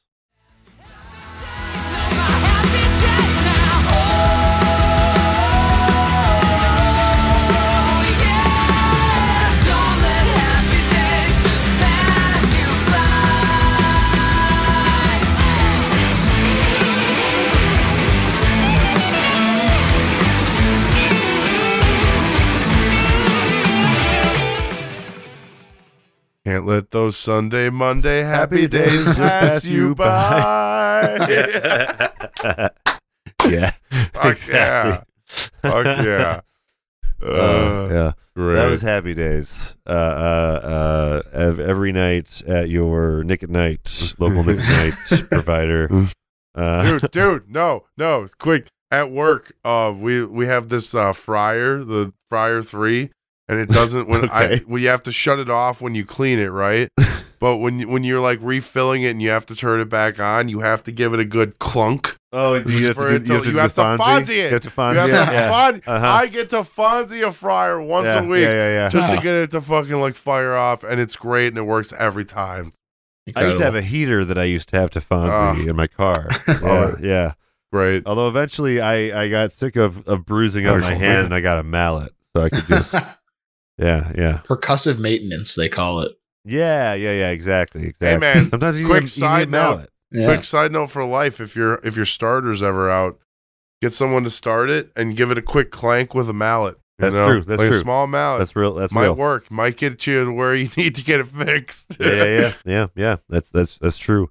Join us next week for Car Talk. By the way, we're taking over. We're taking over Car Talk. We're starting our congrats, fourth guys. podcast. I know it's a long running podcast, but those guys, they just decided, hey, we're going to give these I guys. think one Car of them Talk. is dead. So Oh no, that's sad. I got some friends that could come on. Trevor would come on for Car Talk. Oh man, He's a technician and a former technician and now head of parts at that's fucking. True. We haven't gotten into Trevor's. Nick would car come on background. too. Nick would come on too for that. He's fixing like 10 Jeeps in his backyard. We have a whole episode about cars. Yeah. What would the album? Wow. Would it be Cars? Cars would have to be the album, Cars, right? self-titled, We'll figure baby. something Yeah, out. we got it. Yeah. We'll Hit have after hit after an hit. episode. Baby. We'll have an episode where we have all the tracks for cars, but like we only talk about actual automotive stuff. Of course. Yeah. Man, that album's so fucking good. Yeah. It's probably just hits, right? It's probably just hit after hit. Oh, it's not I a don't- greatest hits album, but you would think that it is. Yeah, Like, it's yeah. incredible. It's Yeah. just their first album, and they just come out fucking swinging. Yeah. There was like a couple bands like that got on that like we've discovered the rock radio formula. Yeah. And like it's And they just fucking hit did it, after hit baby. after hit. Yeah. This track though brings our hero back to reality. He actually He does. He wakes Up there up. goes he gravity. wakes up. Oh my god! It was a it dream was all it was all along. a dream. Or he like just a drug-induced. He Yeah. tripped balls. yeah. He was the fool was tripping balls. Yeah. Which actually, I was getting to the end of this, and it reminded me of I made a English paper back in high school for AP English. Brag. It is a brag. It's one of my finest moments of bullshitting in a paper. Our teacher allowed us to just do papers right to the last day. So like I just went in the library I thrived off and that shit. for like 2 hours I went between Wikipedia pages about psychedelics and Gulliver's Travels and created this argument that Gulliver's Travels was just a hallucinogen trip. Wow. That's of various fantastic. hallucinogenics. That's fantastic, Brad. Yeah. My teacher was very proud of me, Mr. Forrest Davis. Actually, we mentioned in the last episode. She was very, very proud of me. One time there was this project that like it was like 20% of my grade because it was that high school end of the year shit, you know. Oh yeah, that's important. And it was Big deal. and it depended on me passing, and I put it off very big. until like the last night. You know, That's where But I do I my did finest it. work. Yeah, I did it in like Pressure a cooker. Red Bull induced fever. You got I heart of a champion. I did it, and I got like a B+ for it. And it was a presentation too, Dude, It that's was, where I some don't of the know best how I did it, stuff comes from. but I did it. And winner's I passed the class. Yeah, man. I mean, good people talk times. shit about procrastination, but it's like, that's just when the good stuff occurs. That's called Sometimes game that's time, baby. inspiration. Yeah, exactly. Game exactly. time. You gotta do this shit Yeah, now. if you've ever been part of a school newspaper, you know what I'm talking about. Yeah. So this very In much reminded conclusion, me. don't let happy days pass you by. Don't let happy days pass Don't you by. let happy days pass you by.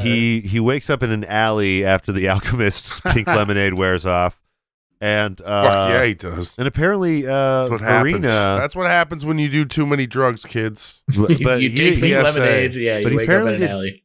He did just enough though to learn the lesson he needed. That's You know what I good. mean? Hey, It that opened happens his mind. too. Exactly. Yeah, It opened his That mind. happens too. Sometimes, it's But hey. Verena does come back though. He gets Verena back. That's like that's nice. He Now does that get, he can appreciate her. Yeah, he gets this kind of cool happy ending actually after all this shit.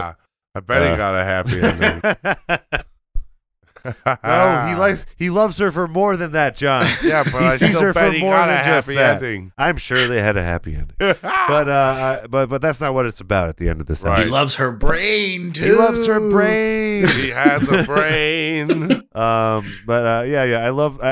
do like that this kind of like it doesn't end in like a weird like depressing kind of setting where like all is lost and Mhm. and he's lost all hope. Like he actually gets to come down to Earth and have a nice little end to his story. Yeah.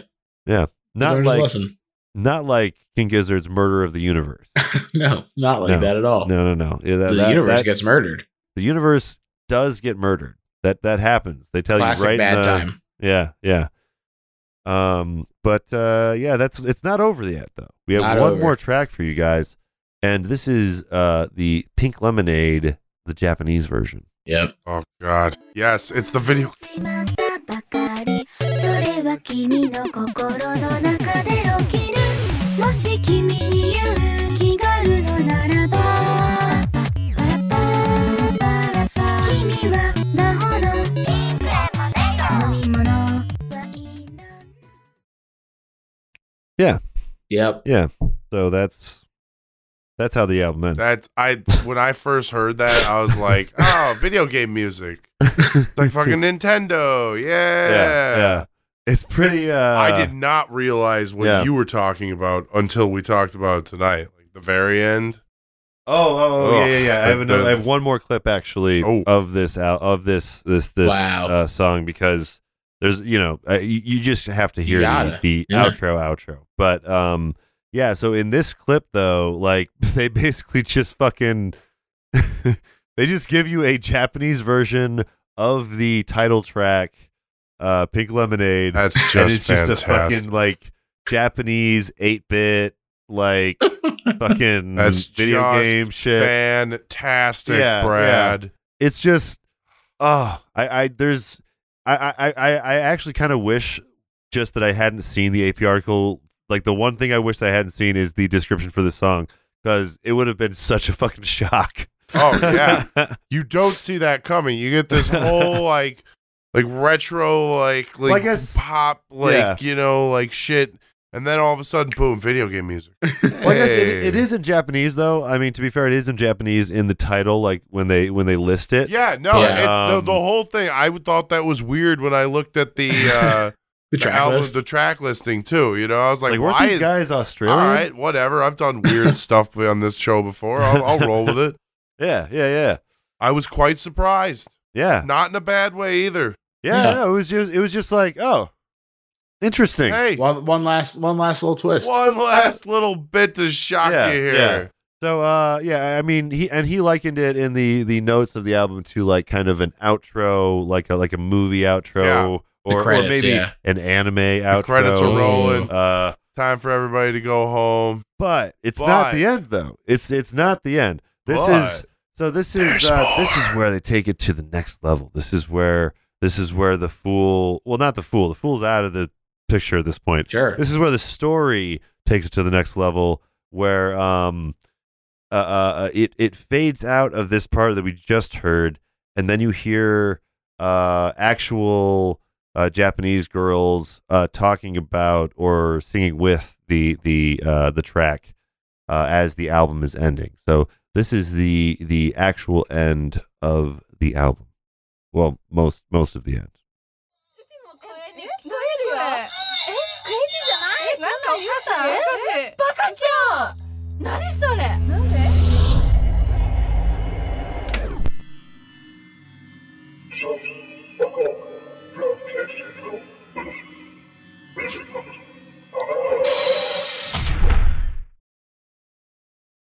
Yeah. Yeah.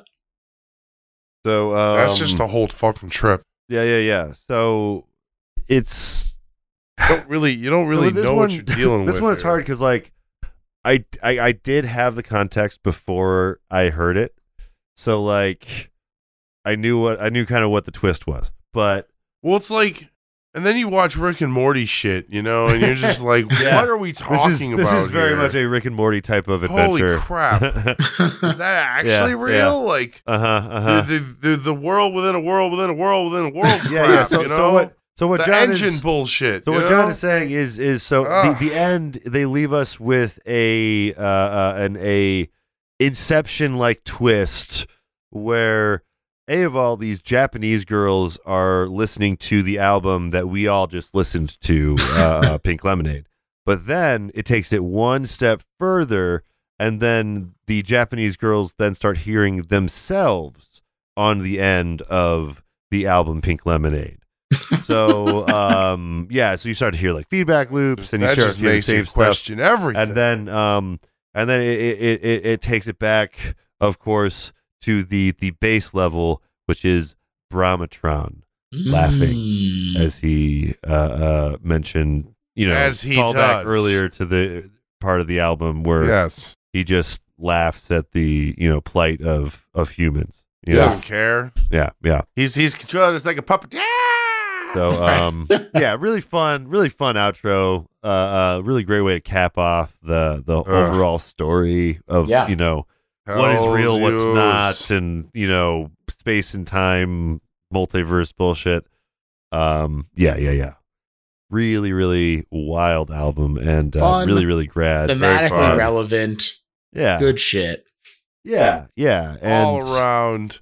he's no longer the fool. All at the end. around good stuff, Yeah. Yeah.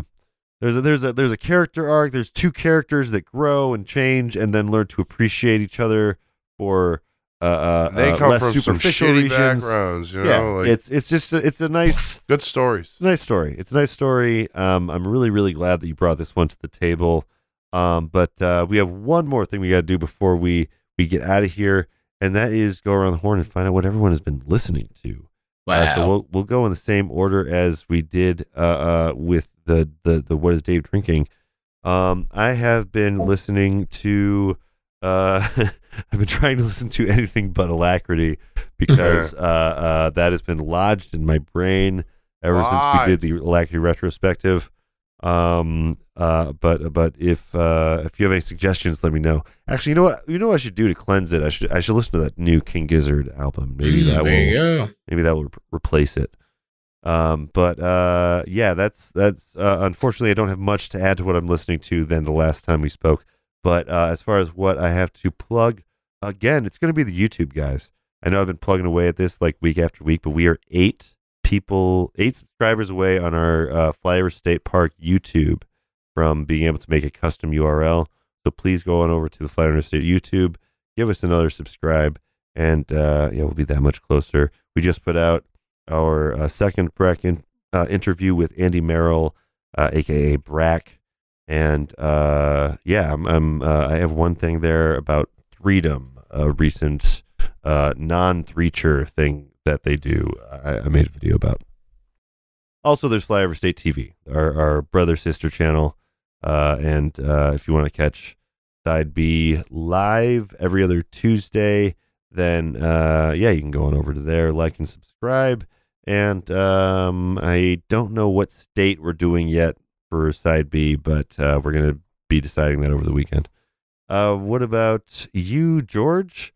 Wait, were you next or was John next? No, I think you were next. It was me, George, I think. George, yes, sorry. I've been listening to the new Orville Peck singles. They're fun. I'm not usually a big country guy, but he's more of like a Roy Orbison type, as far as I can tell. Yeah. I like the first album a lot. This first album is like an instant classic kind of album. Yeah. And this seems like it's got some good stuff on it too. So I've been listening to those singles and having a good time. So I'm looking forward to the concert. He's still wearing that mask? He sure is. He is. Yeah. Good for him. God bless. The mask is dope. Yeah, it's good fun. mask. Yeah. Got a whole Phantom of the Opera thing going. Yeah, plugs. It's cool. Like you said at the beginning, I am the host of the best little horror house in Philly. We talk about the best horror movie ever made, according to our guest at least. And it's just a whole lot of fun. We've had a lot of really cool guests. They've been putting me through my dang paces. We've been watching a lot of intense stuff lately. We watched Antichrist with Michael Swaim, who people might know from Cracked and Kurt Vonnegut and a bunch of other stuff. What else? Clay Tatum came on to talk about funny games. Kevin Bartelt, Chef Kevin from Hollywood Handbook. Motherfucking Chef Kevin. Yeah, he was just on to talk about Silence of the Lambs. So that was really cool. That was a really fun episode. I really enjoyed that. A lot of great stuff. And I am a Kevin Bartelt stan. There you go. That's really cool, dude. Perfect app for that. A lot of great stuff. So you can find that pretty much wherever you podcast. It's the best little horror house in Philly. Yeah. And yeah, It really is. it's a little horror PHL on Twitter. There you go. Yeah. Check him out. And what about you, John? What are you in listening to? What do you got to plug? I've been working a lot, so mostly that includes me just listening to Pandora stuff. Yeah. But my big Pandora stations of choice have been Huey Lewis and the News and Eagles Radio, you know? And so a lot of Huey Lewis is just good, you know, Some Power of feel-good Love, stuff. you know, it's really good. It's really good bumping music, keeps you going Sorry, all boys, day. but your music, it's just too darn loud. I know. Yeah, I very know, loud. it's You great. can't take the loud music. But and I really just enjoy listening to the Eagles because, you know, even if you're not just listening to their like big stuff, you know, just like they really do have like some great vocal harmonies, you know. We still have to do the Eagles. I love the Eagles. Do you know this? I still want to do Hotel California. Okay. My Cliche. parents. We can even do two. You can pick the second one because they have plenty of other good ones that are like way off of. Well, I mean, we From could like, probably but just like do I Hotel do California want to a start Hotel with. California. Yeah. My parents are big Eagles fans, and so when I was like a teenager, we went to their reunion tour That's to the awesome. concert. Oh yeah. That's yeah. awesome. And it was really Nice. fun. It was really fun. Yeah. Yeah. Hell yeah. Otherwise, I'm going to be listening to Ween this week Yeah, because baby. that's what we're Yeah. doing next week. Wow, I'm with jealous. a bro of mine from work. So Wow, very I'm excited jealous. for that. Yeah, So it very sold cool. out Yeah. immediately in Philadelphia. I was so Yeah. sad. Oh, really? Yeah. Ah, man, I was supposed to see Primus playing fucking Rush, Wow, but yeah, that's cool. COVID and Yeah, stuff. that sucks. I'm still look. Hey, speaking of King Gizzard, I got friggin' tickets to a King Gizzard show in 2019 that I'm still waiting to use. Oh man, that sucks. You just got one That you're just holding on to, waiting for them to come back. That's hilarious. Otherwise, there's this show called Internal Affairs on Netflix now. I think it's called.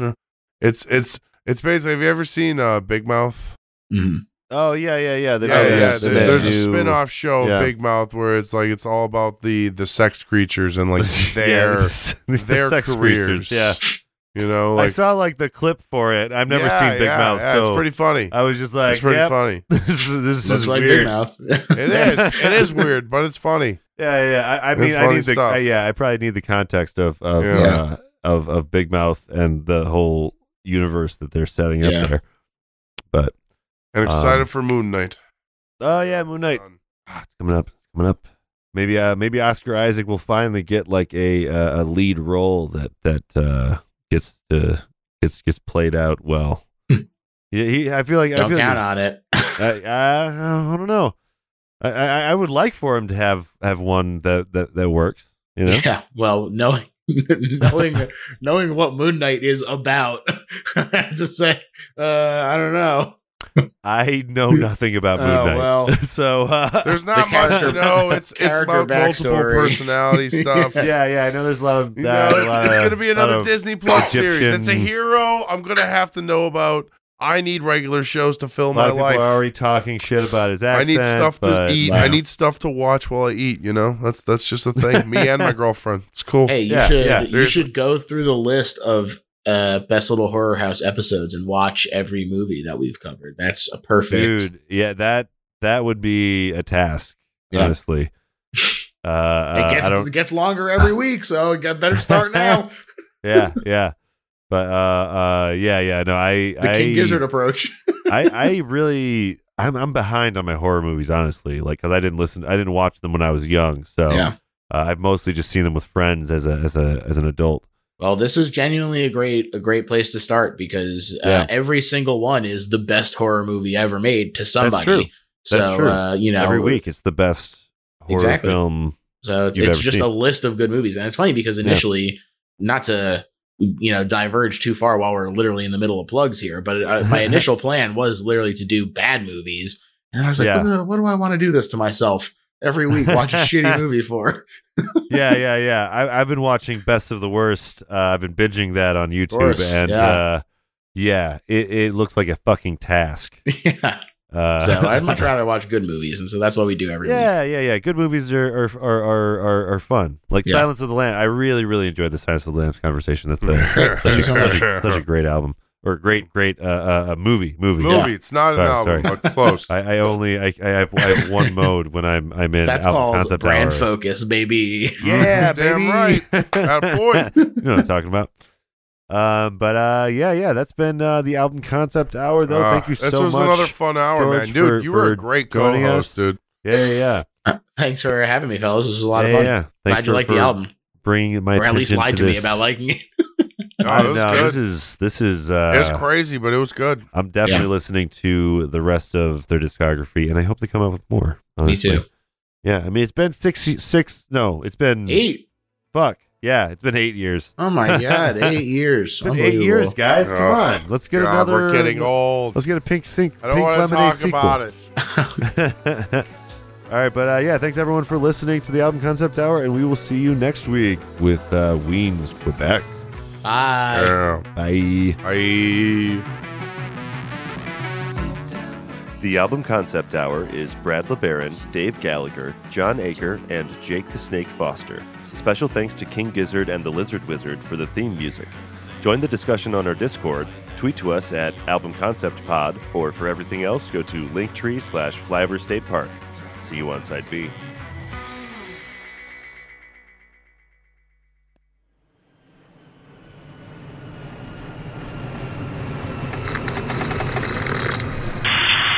This is Flyover State Park.